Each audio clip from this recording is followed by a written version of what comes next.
আজকে আমি কলার থোর রানবো। কলা গাছের ভিতরে একটা থোর থাকে, ওটা রানবো। এটার নাম হচ্ছে থোর। এটার মধ্যে কলা গাছের মধ্যে একটা হাঁস। তো এইটা বাইল সহ আনছে, এটা কিন্তু খুঁটতে লইতেছি মুই।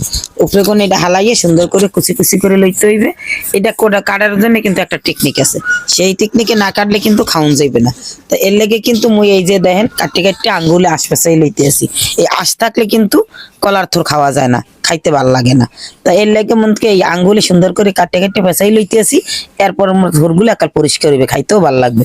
এখন আমি কুচি কুচি করে কাটতে নেবো। এই তো দেখেন আমি কুচি কুচি করে কাটতে নিছি। এখন আমি কাটতে কাটতে পানিতে ভিজেই দেবো। এই এরপর কসলাইয়ে ধুয়ে মুই কিন্তু রানবো। কিন্তু খাইতে জম্মের ভাল লাগে। তাই এখন কিন্তু মুই দিয়ে দিলাম সয়াবিন তেল, দিয়ে দিছি চিংড়ি মাছ। চিংড়ি মাছ দিয়ে ভাজবো।